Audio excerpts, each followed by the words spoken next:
အားလုံးပဲမင်္ဂလာပါ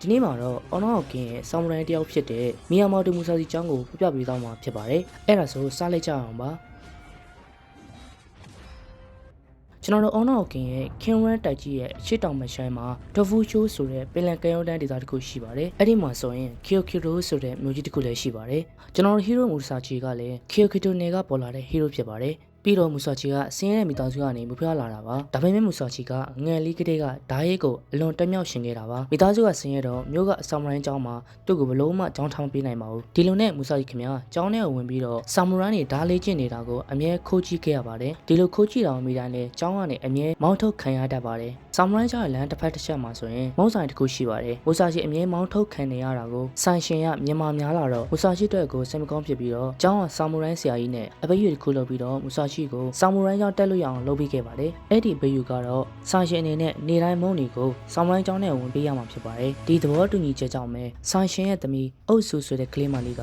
ဆာမူရိုင်းကျောင်းနဲ့ဝင်ပြီးတော့နေတိုင်းမုံတွေလာပို့ပေးရပါတယ်အုပ်စုကကျောင်းထဲလာတဲ့တချို့ရက်တွေဆိုရင်မူဆာချီလေ့ကျင့်ရေးဆင်းနေတဲ့အချိန်နဲ့ဆုံတိုင်းမှာမူဆာချီကဘလောက်ပဲထင်ရပါစေအုပ်စုကိုလက်ပြောက်ပြီးအမြဲနှုတ်ဆက်တတ်ပါတယ်ဒီလိုနဲ့အချိန်ကြာလာတော့မူဆာချီနဲ့အုပ်စုကရင်းနှီးတာတဲ့ပို့တဲ့ငယ်ရှိဦးတွေဖြစ်လာပါတော့တယ်တရက်မှာအုပ်စုတို့ဆိုင်ကိုလူရန်ကားတွေကရောက်လာပြီးတော့အနောက်ချက်လာပေးတဲ့ချိန်မှာဘယ်နေရာကထွက်လာမှန်းမသိတဲ့မူဆာချီကလူရန်ကားတွေကိုကောင်းကောင်းပညာပေးခဲ့ပါသေးတယ်။အဲနောက်မှာတော့မူဆာချီကအုပ်စုကိုဘယ်ခင်မဆိုအမြဲကောက်ွယ်ပေးနေမှာဖြစ်ကြောင်းပြောခဲ့ပါတော့တယ်။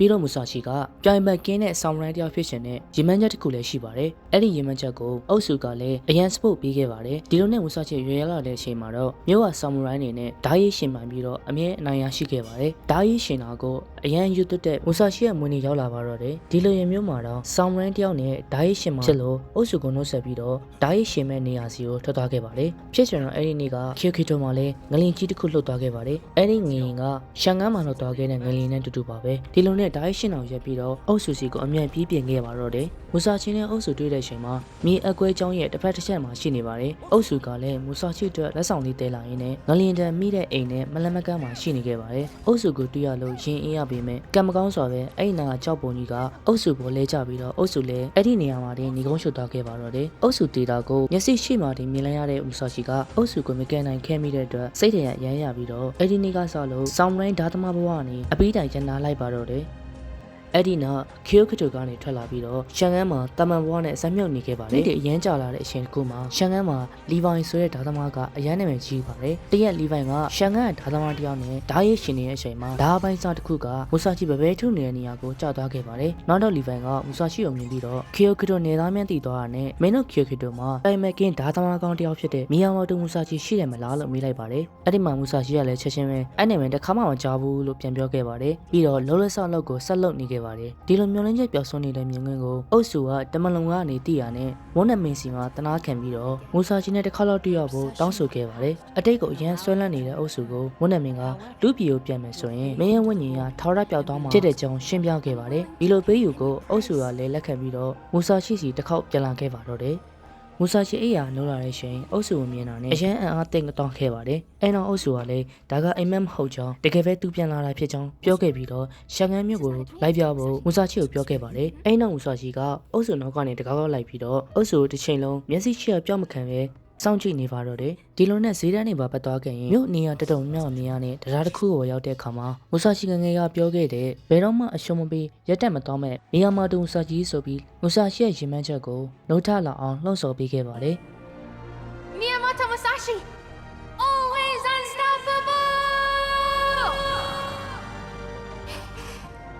ဒီလိုနဲ့ညပိုင်းချိန်အုပ်စုပြောက်ကွယ်မဲ့အချိန်ကိုရောက်လာခဲ့ပါတော့တယ်ပြီးတော့အုပ်စုက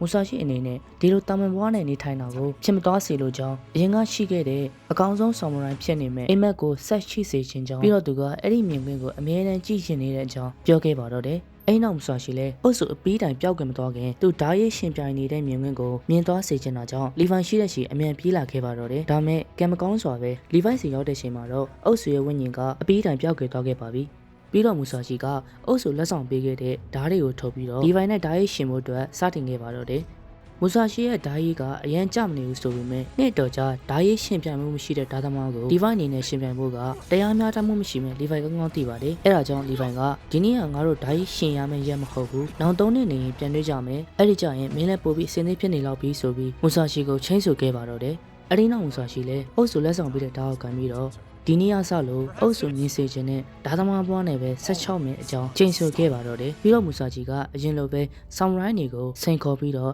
ဓာရဲ့အမြဲရှင်းလေးရှိပါတယ်ဒီနေရာမှာတခုပြောပြချင်တာကမူဆာကြီးဒီလိုနေတကာလှည့်ပြီးတော့ဓာရဲ့ရှင်ပြနေရအောင်တည်တဲ့လူတစ်ယောက်ကမူဆာရှိကြီးကိုရှင်းကပ်ပြီးတော့ရှန်ငန်းနဲ့ခေခေတမလှုပ်သွားတဲ့ငလင်ကရှုဖူဆိုတဲ့လူတစ်ယောက်ကြောင့်ဖြစ်တာဆိုပြီးတွေးထုတ်ခဲ့ပါတယ်ရှုဖူဆိုတာကကျွန်တော်အွန်လောက်ကွင်းထဲမှာဟီရိုခေါ်မင်းရဲ့အကြံပေးဖြစ်ပါတယ်တကယ်တော့ရှုဖူကမသိမျိုးဖြစ်တဲ့ဆေးတားမြစ်ထားတဲ့ဘူးတူတာတွေကိုလေ့လာနေတဲ့လူတစ်ယောက်ဖြစ်ပါတယ်။တခါလေသူစမ်းသပ်ခံလုပ်တယ်ဆိုရင်ငလင်လောက်တာမီးလောင်တာစသဖြင့်ဖြစ်တဲ့လိရှိပါတယ်။ဒါကိုရှုဖူကိုမလိုလားတဲ့လူကမူဆာကြီးကိုတစ်ဖက်လက်နဲ့တွေးထိုးပြီးတော့ရှုဖူတခန့်ခဲ့ပါတယ်။မူဆာကြီးရဲ့အဲ့ဒီချိန်တုန်းကအုပ်စုတေတာကသူ့ပျောကနဲ့မကင်းမန်းအဲ့ဒီခံစားချက်ကအမြဲတမ်းရှိနေခဲ့ပါတယ်။အဲ့ဒီခံစားချက်ကိုပြပြောင်းရှင်တာကြောင့်ဒီလိုကိစ္စတွေကိုတခြားမစဉ်းစားတော့ဘဲနဲ့ရှုဖူဆိုတဲ့လူလိုက်ရှာရင်းနဲ့အချိန်သုံးနေကုန်တော့ခဲ့ပါတယ်။ဒီလိုနဲ့ရှန်ငန်းမြို့စတန်ပလိန်ဒေသတစ်ခွင်မှာနာမည်ကြီးတဲ့ဒါသမားလီဖိုင်နဲ့ခီယိုကီတိုနယ်ကပြိုင်မဲ့ကင်းဒါသမားမူဆာရှီတို့ရဲ့ဓာကြီးက